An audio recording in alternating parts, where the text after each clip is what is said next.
बिस्मिल्लाहिर्रहमानिर्रहीम। अस्सलाम वालेकुम viewers, welcome to my channel optometrist Kashmala talks. उम्मीद है आप सब लोग खैरियत से होंगे। आज की इस वीडियो में हम बात करेंगे पोस्ट मीडियाट्रिक टेस्ट की, कि जो पोस्ट मीडियाट्रिक टेस्ट या जिसे हम पीएमटी कहते हैं, ये क्यों ज़रूरी है, इसकी क्या इम्पोर्टेंस है। आई में जो कुछ आई प्रैक्टिशनर्स हैं वो प्रेफर करते हैं कि जिस दिन वो साइक्लोप्लेजिक रिफ्रैक्शन करें उसी सेम डे के ऊपर वो ग्लासेस का नंबर भी प्रिस्क्राइब कर देते हैं। और कुछ प्रैक्टिशनर्स ऐसे हैं जो सेम डे पे ग्लासेस का नंबर प्रिस्क्राइब नहीं करते, बल्कि वो 3 डेज़ के बाद, यानी जब साइक्लोप्लेजिक रिफ्रैक्शन जिस डे पे करते हैं उसके 3 डेज़ के बाद पेशेंट को 3-4 डेज़ के बाद पीएमटी के लिए, पोस्ट मीडियाट्रिक टेस्ट के लिए कॉल करते हैं।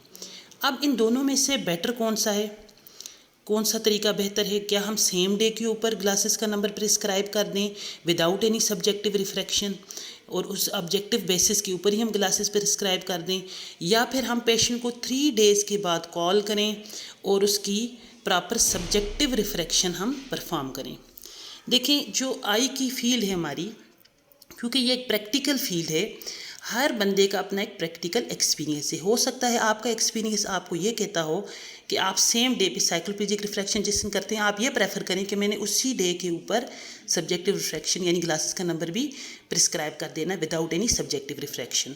और मेरी प्रैक्टिस ये कह रही हो कि नहीं, मैं सेम डे के ऊपर जो है वो ग्लासेस का नंबर प्रिस्क्राइब नहीं करती, मैं साइक्लोप्लेजिक रिफ्रैक्शन के बाद 3-4 डेज़ के बाद पेशेंट को कॉल करूँगी, देन मैं उसको सब्जेक्टिव रिफ्रैक्शन परफॉर्म करके या ग्लासेस का नंबर लगा के उसके अकॉर्डिंगली मैं उसको 3-4 डेज़ के बाद ग्लास का नंबर प्रिस्क्राइब करूँगी।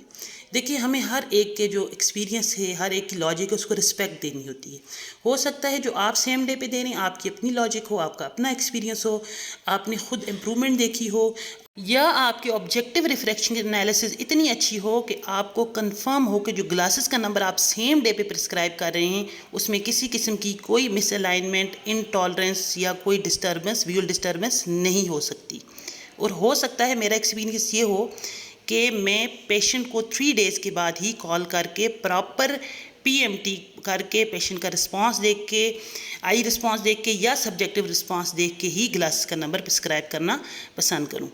ठीक है, हमारी जो प्रैक्टिस है उसमें नॉर्मली हम यही करते हैं कि हम पेशेंट को साइक्लोप्लेजिक रिफ्रैक्शन वाले डे के ऊपर ग्लासेस का नंबर प्रिस्क्राइब नहीं करते, बल्कि हम पीएमटी के लिए पेशेंट को 3 डेज़ के बाद कॉल करते हैं और पेशेंट का प्रॉपर सब्जेक्टिव रिस्पांस या आई रिस्पांस देख के ही हम उसको ग्लासेस का नंबर प्रिस्क्राइब करते हैं।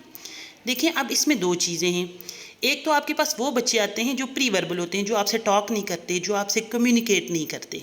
ठीक है, उनमें हम जब सब्जेक्टिव रिफ्रैक्शन करते हैं, वो क्योंकि हमें तो पेशेंट कोई रिस्पांस नहीं देता, वो हमारी ख़ुद की ऑब्जेक्टिव एनालिसिस या ख़ुद की ऑब्जर्वेशन की बेस के ऊपर ही हम उसको ग्लासेस का नंबर देते हैं।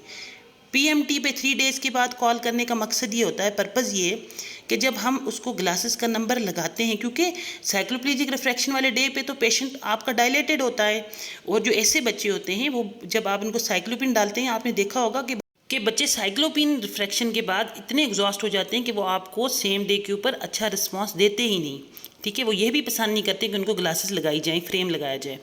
तो पीएमटी पे जब हम कॉल करते हैं, बच्चा हमारे पास फ्रेश आता है, अर्ली मॉर्निंग हम कॉल करते हैं, हम पेशेंट का जो हमने बच्चे का ऑब्जेक्टिव रिफ्रैक्शन में जो हमने रिफ्रैक्टिव एरर असेस किया होता है, डिटरमिन किया होता है, वो हम उसी के बिहाफ पे जब हम सब्जेक्टिव रिफ्रैक्शन करते हैं, मैक्सिमम प्लस, मिनिमम माइनस, ठीक है, उस हिसाब से हम उसको ग्लासेस का नंबर लगाते हैं। और ग्लासेस का नंबर लगाने के बाद हम पेशेंट का, बच्चे का रिस्पांस चेक करते हैं। ठीक है, तो कुछ क्लूज़ होते हैं जो हमने देखने होते हैं, जैसे हम उसको लाइट दिखा देते हैं, टॉयज़ दिखा देते हैं, कोई एनिमल दिखा देते हैं, कोई वीडियो दिखा देते हैं।